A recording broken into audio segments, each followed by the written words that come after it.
Halo, assalamualaikum warahmatullahi wabarakatuh. Kembali lagi di channel MJ Sofa. Dan di kesempatan video kali ini, di tangan saya sekarang ini sudah ada Realme. Realme-nya ini seri berapa? Tapi kondisi HP-nya sudah kayak gitu ya, layarnya. Nah, itu masih bisa disentuh. Nah, di sini saya akan cek bagian seri HP-nya terlebih dahulu untuk mencarikan LCD-nya. Di sini saya masih menggeser-geser dan sudah menemukan tentang ponsel. Ternyata adalah C15. Oke. Setelah sudah mengetahui dari seri HP tersebut, saya langsung melakukan mati. Apa itu? Ya matilah. Nah, saya matiin HP-nya dan saya langsung membongkarnya karena HP ini mau diganti LCD-nya. Nah, sebelum kita melepas bagian cover belakangnya, alangkah baiknya taruh di salah satu tempat, jadiin satu agar tidak pating selangkah atau kesingsal ya, itunya baut-baut atau pernak-pernik atau rempah-rempah yang ada di HP tersebut. Nah, itu sangat mudah sekali. Anda yang penting punya kuku. Nah, ini sangat mudah sekali, sudah bisa kebuka. Terus saya jadiin satu di bagian back covernya.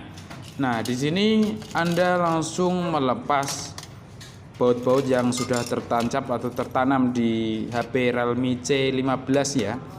Nah, di sini saya bongkari satu persatu. Nah, di sini tinggal satu bautnya, saya percepat aja, saya potong, takutnya kelamaan ntar Anda jenuh juga. Ini sudah kebuka, tapi ada dua atau tiga baut yang belum saya buka, itu nyamari juga yang ada tanda putihnya itu, maaf di sini ya.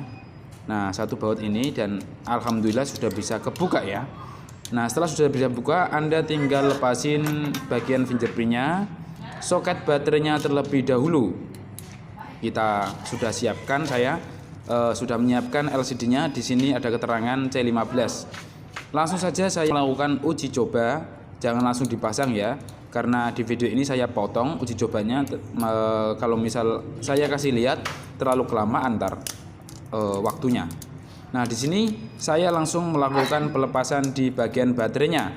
Agak susah ya, tapi dengan sekuat tenaga alhamdulillah dan berhati-hati bisa kebuka juga. Setelah itu kita langkepkan di bagian itu ya, plastik belakang baterainya. Langkepkan agar kita bisa menjangkau di fleksibel LCD-nya. Dan setelah sudah bisa menjangkau di bagian fleksibel LCD-nya, kita langsung bisa melepas di bagian LCD-nya. Sangat mudah bukan? Nah, ini kemudian seperti ini tidak terjadi di setiap HP, melainkan bermacam-macam atau random ya. Nah, itu LCD-nya masih poin, alhamdulillah. Ntar saya usahain untuk menyeset ya, semoga bisa berhasil.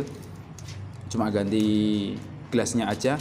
Dan perhatikan kalau pas waktu itu di bagian radiator atau itu ya, sarangan speaker atas atau speaker telepon itu usahain jangan lupa kebuang. Itu harus diambil ya, untuk kita terapkan di bagian frame yang kita mau ganti LCD-nya. Kalau misal tidak dikasih ini, kurang cakep atau kurang lengkap seperti itu.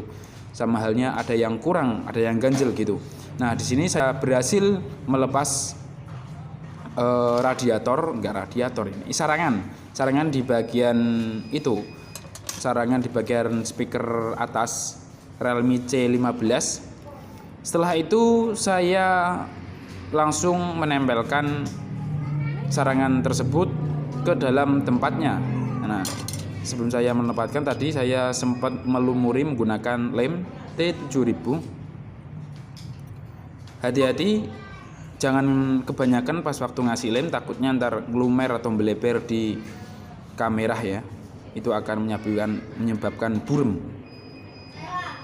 Nah, setelah sudah, langsung saya melakukan pengeleman di bagian les Realme C15. Ini sangat hati-hati, jangan kebanyakan dan jangan kesedikatan, yang sedang-sedang saja. Nah, di sini saya posisinya kurang nyaman, saya langsung letakkan di meja karena keseringan saya, nyaman saya ketika mengelem seperti ini ya. Oke. Nah, setelah lem sudah berhasil kita buat muter, dari les-lesnya sudah ada lemnya. langsung kita fokus ke bagian LCD-nya. Nah, di sini usahain kalau pas waktu beli LCD, cara memasangnya itu agak diperhatiin yang bagian ininya ya. Agak ditarik ke belakang di bagian fleksibelnya itu, terus diganjel menggunakan solasi. Nah, trik yang saya pakai ini alhamdulillah sudah beberapa bulan atau tahun itu aman ya ketika mengatasi atau memasang LCD, menghindari ketika LCD terjepit atau itu kecepit di bagian fleksibelnya. Nah, ini kenapa? Karena saya ini tadi pengen ngelepasin terlebih dahulu, pengen ngerapiin. Nah, kita lepas dulu solasinya ya. Solasinya kita lepas dulu karena ini tadi saya habis coba segel yang ada di samping menggunakan pinset seperti itu, jangan terlalu tajam, takutnya ntar malah masuk ke bagian sela-sela antara LCD dan TS, itu akan menyebabkan cacat di bagian LCD-nya.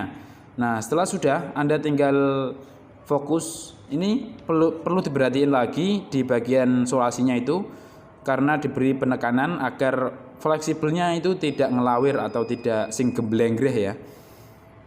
Nah, setelah sudah, langsung saja kita masukkan fleksibel LCD-nya ke dalam frame. Dan perlu diperhatiin cara saya dalam memasang LCD. Nah, seperti itu ya. Ditangkepkan mulai dari sisi paling bawah untuk ngeraketke neng bagian fleksibel. Nah, setelah sudah, langsung saja kita cropkan di bagian antara fleksibel ke VCB. Nah, ketika sudah berhasil, kita langsung tutup ulang menggunakan plastik yang tadinya di baterainya ya. Langsung kita pasang baterai. Setelah berhasil pasang baterai, langsung kita rakit ulang seperti dulu lagi. Nah, di sini saya langsung masang di bagian itu fingerprintnya. Saya posisikan seperti ini ya, dipasang kayak awal tadi. Terus cover belakangnya pun, cover mesinnya ini saya pasang ulang, rapiin ya. Dicek lagi kalau kira-kiranya ada rongga yang bagian agak kurang press, bisa ditata ulang lagi, dibongkar lagi tentunya ya, untuk memastikan, karena ini akan menimbulkan efek di bagian belakangnya ketika kita tidak presisi dalam menutup cover mesinnya. Itu akan berimbas di bagian finishing akhir ya. Dan kalau waktu ditutup tentunya akan nggak bisa rapat atau longgar atau ada rongga-rongganya. Nah, di sini saya sudah menemukan hasil presisinya. Langsung saja saya melakukan pembautan dan baut sudah tertancap semua. Perlu diperhatiin. Di sini pun langsung saja saya melepas di bagian karetnya. Langsung saya menerapkan cover belakangnya.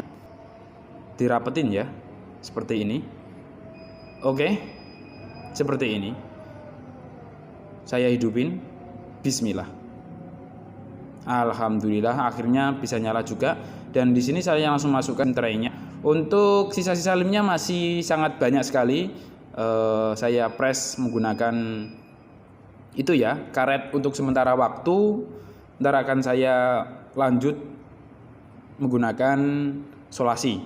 Nah, di sini saya coba ulang untuk bagian keyboardnya, saya coba ulang semuanya, saya coba ulang sebelum saya ngasih ke yang punya HP tersebut.